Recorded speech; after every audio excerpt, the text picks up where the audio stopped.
Assalamualaikum warahmatullahi wabarakatuh. Jumpa lagi bersama saya di Paradigma 45. Sahabat Paradigma 45, semoga kita semua senantiasa diberikan kesehatan oleh Allah Subhanahu wa taala untuk senantiasa menjaga negara kesatuan Republik Indonesia. Sahabat Paradigma 45, baik, pada kesempatan ini kita akan sedikit menyenggol seorang Habibana yang mereka agung-agungkan, yaitu Bahar bin Smith.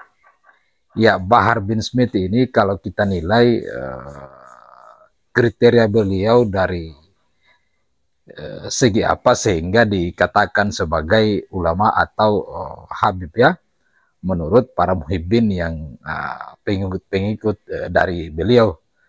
Karena kalau diukur dari segi keilmuan, sebagaimana kita saksikan kemarin di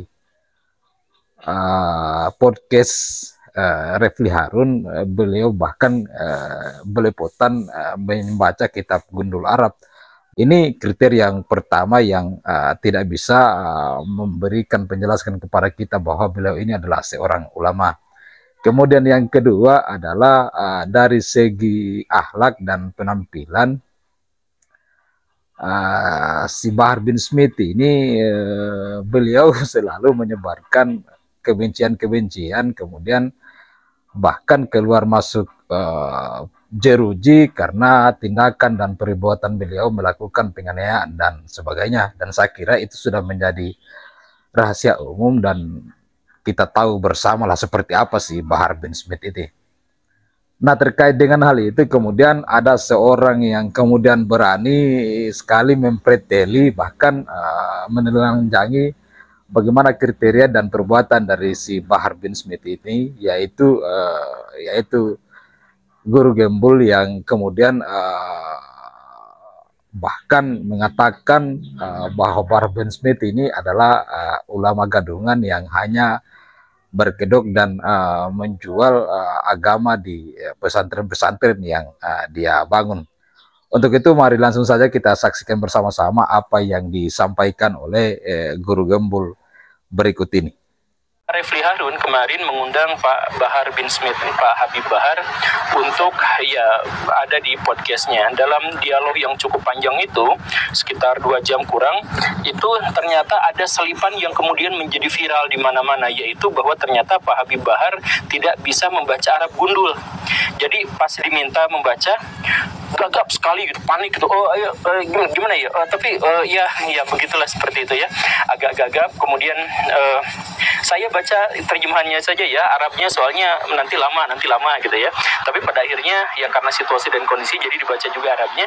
Cuman yang agak uniknya itu adalah selain sangat belepotan, sangat gelagapan, ternyata membacanya juga dari kiri ke kanan, sama seperti orang membaca huruf Latin gitu. Ini kan benar-benar aneh loh, kok bisa seperti itu gitu. Bagaimana ceritanya ada seorang pemimpin pondok pesantren dengan ribuan santrinya ternyata tidak bisa baca Arab gundul. Saya mohon maaf ya. Jadi maksud tidak bisa baca Arab gundul itu ya itu karena hurufnya benar, dibacanya benar, tapi kata-katanya itu jadi terbalik semuanya gitu.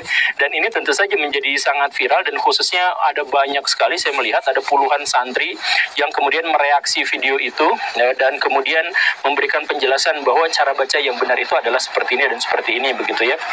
Nah, jadi sekarang kalau misalkan kita cari kriteria ulama itu seperti apa, mari kita sama-sama menelaah apakah Pak Habib Bahar masuk ke dalam kategori ulama. Maksudnya adalah kalau keulamaan itu dilihat dari bagaimana akhlaknya, saya mohon maaf ya, kita objektif saja. Kita melihat bahwa Pak Habib Bahar itu sering flexing, sering menampilkan dia punya motornya keren banget, mobilnya sport yang keren banget, harta kekayaan. Dia sering menampilkan diri dilayani oleh orang lain yang menunjukkan bahwa betapa dirinya itu sangat kaya dan lain sebagainya. Kemudian beliau juga kata-katanya luar biasa kasar yang menurut syariat Islam jelas itu terlarang. Bahkan ada sebuah hadis yang menjelaskan bahwa itu ciri-ciri bukan orang Islam. Jadi ciri orang Muslim itu adalah berkata lembut. Jadi kalau misalkan berkata kasar itu adalah bukan orang Muslim gitu ya, dan lain sebagainya gitu. ada banyak sekali seperti itu. Nah, kemudian beliau juga berkali-kali masuk ke pengadilan gara-gara misalkan melakukan penganiayaan dan sebagainya. Nah, jadi dalam konteks akhlak kayaknya kita susah untuk bisa menemukan kriteria ulama yang pas pada diri beliau itu. Kalau misalkan kita juga melihat bahwa kriteria ulama itu dilihat dari keilmuannya, maka kita juga tidak menemukan itu karena sudah terbukti ternyata membaca Arab gundulnya juga terbalik. Atau misalkan ulama itu secara umum bisa saja menguasai ilmu tertentu, dan kita juga sampai sekarang tidak mengetahui beliau punya spesialisasi di bidang apa gitu, apakah ilmu ekonomi gitu atau ilmu matematika dan sebagainya, maka itu juga tidak. Jadi kriteria ulamanya itu yang semacam apa? Nah, pada konteks inilah pada akhirnya kita bisa menduga-duga ternyata banyak sekali ulama-ulama gadungan di Indonesia atau ulama palsu yang meraup keuntungan yang sangat besar dengan berjualan agama itu, dengan ceramah di mana-mana dan sebagainya, dan buka pesantren di mana kemudian bikin bisnis-bisnis syariah, bikin apa segala rupa, dan akhirnya dia mendapatkan keuntungan yang sangat luar biasa, padahal ternyata beliau gadungan.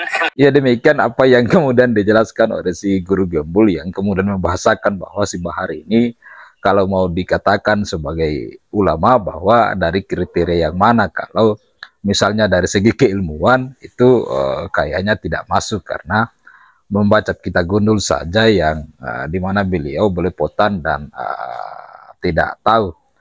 Bahkan dikatakan kok kenapa kemudian ada seorang yang kemudian memiliki pondok pesantren dari ribuan santri yang ternyata tidak tahu membaca kitab gundul Arab. Nah, kemudian poin yang paling penting adalah kalau beliau dikatakan masuk di kriteria ulama, kenapa kemudian sering melakukan kekerasan dan bahkan berkata kasar. Jadi memang poinnya ada dua kalau dilihat dari penjelasan dari Guru Gembul bahwa si Bahar bin Smith ini tidak bisa memenuhi syarat sebagai ulama. Yang pertama tadi itu adalah dari segi keilmuan, dan yang kedua ada dari segi akhlak. Nah, memang kalau kita saksikan secara umum dan kita menilai bersama-sama bahwa memang akhlak dari si Bahar bin Smith ini tidak mencocokkan beliau sebagai seorang ulama. Karena yang pertama sering berkata kasar, sering melakukan kekerasan, kemudian masuk jeruji, dan banyak hal yang kemudian membuat penilaian kita itu bahkan memang beliau ini tidak masuk ke kategori ulama. Dan yang paling penting adalah mereka bahkan Bahar bin Smith pernah menghina ulama Nusantara yang dimana perkataannya bahwa satu Habib yang bodoh itu perbandingannya 70 ulama ulama yang alim. Ini sangat merupakan penghinaan terhadap ulama Nusantara, padahal buktinya bahwa yang lebih cerdas kemudian membaca kitab itu adalah ulama Nusantara dibandingkan dia yang sebagaimana kita saksikan di podcastnya Refli Harun itu tidak bisa membaca kitab gundul. Nah, penilaian-penilaian ini tentu membuat kita menarik kesimpulan bahwa memang Bahar bin Smith ini tidak bisa dikatakan dan masuk kategori ulama, apalagi mengaku-ngaku sebagai cucu Nabi, padahal akhlak dan perilakunya tidak mencontohkan sebagaimana cucu Nabi. Karena kelompok ini yang dimana cucu cicit dari Ba'alawi ini yang katanya adalah bernasab ke Ubaidillah dan Nabi, itu tidak bisa dibuktikan sampai hari ini. Untuk itu mari terus kita saksikan di channel ini. Assalamualaikum warahmatullahi wabarakatuh.